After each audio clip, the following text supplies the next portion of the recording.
आप देख रहे हैं डार्क फाइल्स आर्यन के साथ। डार्क फाइल्स में आज की कहानी मोहम्मद आसिफ जी ने हमारे साथ शेयर की है। तो चलिए बढ़ते हैं मोहम्मद आसिफ जी की भेजी गई कहानी की ओर। कहानी की ओर बढ़ने से पहले अगर आपने अभी तक हमारा चैनल डार्क फाइल्स सब्सक्राइब नहीं किया तो कर लें और साथ ही बेल आइकन को भी ज़रूर दबाएं ताकि आने वाली वीडियोस की नोटिफिकेशन आप लोगों को सबसे पहले मिल सके। आगे की कहानी मैं आपको आसिफ जी के पॉइंट ऑफ व्यू से सुनाऊंगा। वैसे तो मैं कर्नाटक का रहने वाला हूँ, मगर अभी मैं नानी के घर में हूँ।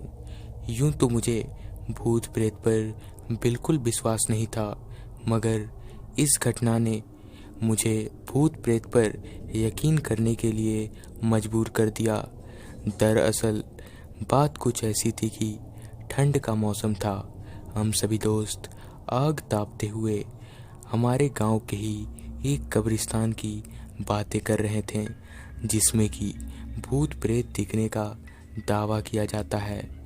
बातों ही बातों में मेरे एक दोस्त ने मुझे चिढ़ाते हुए कह दिया कि तू उस कब्रिस्तान में नहीं जा सकता, तेरे बस की बात नहीं।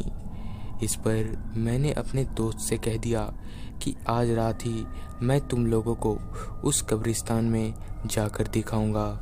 यह बोलकर मैं वहां से घर चले आया। अब बस रात होने का ही इंतजार था।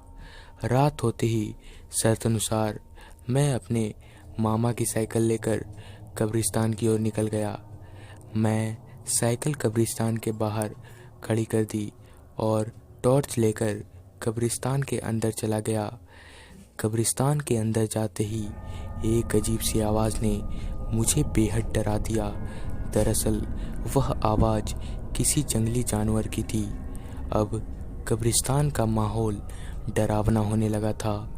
यूं तो मैं इन सब चीज़ों से नहीं डरता, मगर अब मुझे भी थोड़ा डर सा लगने लगा था। खैर, मुझे अभी कब्रिस्तान में गए हुए 5-10 मिनट हो चुके थे। अभी मैं अपनी निगाहें चारों ओर घुमा ही रहा था कि तभी मेरी नज़र एक कब्र के पास की पेड़ पर पड़ी। मैंने अपना सिर ऊपर उठाया तो देखा कि एक आदमी बेहद डरावने से चेहरे में पेड़ पर बैठा है, जो कि एकटक मुझे ही देखे जा रहा है। मैंने वहाँ से भागना भी चाहा, मगर मैं अपने पैरों को वहाँ से उठा नहीं पाया, मानो किसी ने मेरे पैरों को पकड़ रखे हों।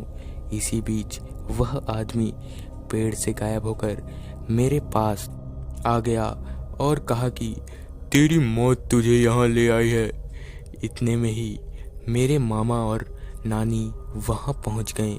मामा और नानी के वहाँ आते ही वह आदमी हवा में गायब हो गया। इस घटना के बाद से मैं पूरी तरह भूत प्रेत पर विश्वास करने लगा। खैर, इसके बाद से मेरे साथ ऐसी घटना नहीं घटी। तो दोस्तों, यह थी मोहम्मद आसिफ जी की भेजी गई कहानी। अगर आपके पास भी ऐसी कोई कहानियाँ हैं तो हमारे साथ ज़रूर शेयर करें और देखते रहें डार्क फाइल्स।